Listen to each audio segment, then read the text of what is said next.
বাঙালি জাতিবাদ নাই, ফলে অবশ্যই এখন ধর্মীয় জাতিবাদ প্রধান হয়ে যাবে। খালি মাঠ আছে। ফ্যাসিবাদ, ফ্যাসিস্ট শক্তি এবং ফ্যাসিস্ট রাষ্ট্র ব্যবস্থা, এই তিনের বিরুদ্ধে এখানে একটা গণ অভ্যুত্থান ঘটেছে। এটা মনে রাখতে হবে আমাদেরকে। সাংস্কৃতিকভাবে ফ্যাসিবাদ বিরোধিতাই আমাদের সংস্কৃতির মূল চরিত্র। তার মানে সকল প্রকার জাতিবাদের বিরুদ্ধে আমাদের অবস্থান। ঠিক যেমন বাঙালি জাতিবাদের, তেমনি সকল প্রকার ধর্মীয় জাতিবাদের। কেমন ধর্মীয় জাতি, বাঙালি জাতিবাদ নাই, ফলে অবশ্যই এখন ধর্মীয় জাতিবাদ প্রধান হয়ে যাবে। খালি মাঠ আছে। কিন্তু ইসলামে তো জাতিবাদের কোনো স্থানই নেই। ইসলাম তো জাতিবাদ বিরোধী, ফলে ধর্মীয় জাতিবাদের কোনো সুযোগ ইসলামে নাই। আমি মুসলিম জাতি, ফলে বাংলাদেশের সংখ্যাগরিষ্ঠ মানুষ মুসলমান, অথবা এটা একটা মুসলমানদের দেশ হবে, এটাও কিন্তু ফ্যাসিজম।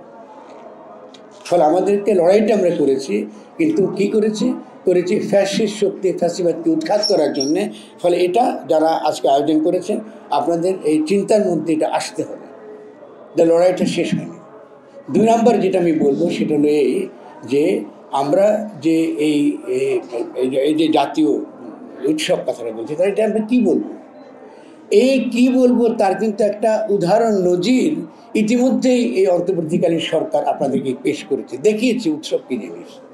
তারা দেখিয়েছেন এই উৎসবে শুধু বাঙালিরা নাই, এই উৎসবে আমাদের যারা ছোট ক্ষুদ্র জাতি গোষ্ঠী তারাও অংশগ্রহণ করেছে।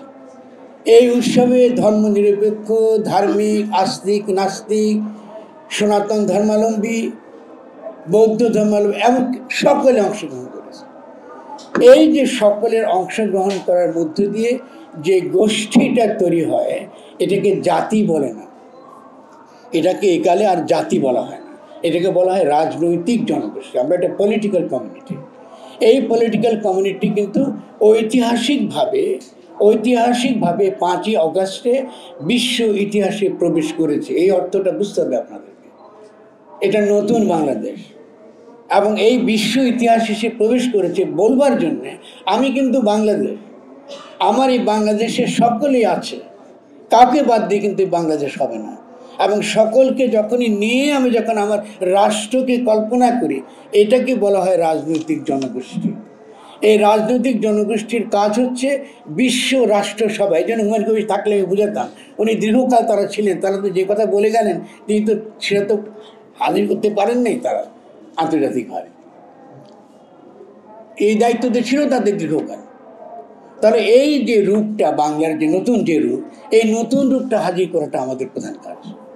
তাহলে এটা হচ্ছে আমাদের 2 নম্বর। খুব আমি পয়েন্ট বাই পয়েন্ট কথা বলছি। 3 নম্বরটা হচ্ছে আপনারা বিপ্লব কথাটা ব্যবহার করছেন। আমরা কিন্তু গণ অভ্যুত্থান হয়েছে, বিপ্লব কিন্তু হয়নি। ফলে এখনকার যে লড়াই হবে, সাংস্কৃতিক লড়াই, এটা হবে যেটা অপূর্ণ, যেটা আমরা করতে পারিনি, এটাকে সম্পূর্ণ করার লড়াই। ফলে সাংস্কৃতিক যে লড়াই সংগ্রামটা, তার মধ্যে থাকবে আগামী দিনে আমরা কি করে বৃহত্তর লড়াইয়ের জন্য আমরা তৈরি হবে। সাংস্কৃতিক আন্দোলন, সেই বৃহত্তর লড়াইয়ের জন্য আমাদেরকে তৈরি হতে হবে। এখন সেই বৃহত্তর লড়াইটা কি? সেই বৃহত্তর লড়াইটা হচ্ছে নতুন গঠনতন্ত্র প্রণয়ন করা। প্রথম থেকেই এই তরুণ ছাত্ররা দাবি করেছে যে বাংলাদেশের জন্য একটা নতুন গঠনতন্ত্র দরকার, আইন না। সংবিধান মানে আইন। আমরা কিন্তু ঔপনিবেশিক শাসক না। ইংরেজ আইন প্রণয়ন করে আর জনগণ গঠনতন্ত্র করে, এই পার্থক্য মনে রাখবেন। যখন আপনি সংবিধান বলবেন, তার মানে আপনি একটা ঔপনিবেশিক শাসক। আপনি লুটেরা মাফিয়া শ্রেণীর পক্ষে আপনি একটা শাসনতন্ত্র বানাবেন, একটা আইন দিয়ে গরিবদেরকে শোষণ করবেন, সাধারণ মানুষকে শোষণ করবেন, আগের মতোই চলবেন। আর গঠনতন্ত্র মানে জনগণ নিজেরা অংশগ্রহণ করে, তারা কি করে একসঙ্গে বাস করবে, পরস্পরের সঙ্গে তাদের সম্পর্ক কী হবে, এটা তারা তৈরি করে। এটা তৈরি করতে গিয়ে তারা সংস্কৃতির দিকে তাকায় এবং সংস্কৃতিকে তারা কী করে, তারা বোঝার চেষ্টা করে। সেখান থেকে তারা শিক্ষা নেয়, যেটা বর্জনীয় সেটা বর্জন করে, আরও বৃহত্তর যে জনগোষ্ঠী গড়বার কথা এটা তারা করে। ফলে এটা রাজনৈতিক জনগোষ্ঠী। তাহলে আমরা সে রাজনৈতিক জনগোষ্ঠী করবার একটা বড় উদাহরণ, নজির এই গত 2টো উৎসব একসঙ্গে করে এই সরকার দেখিয়েছে। সেটা কি ছিল?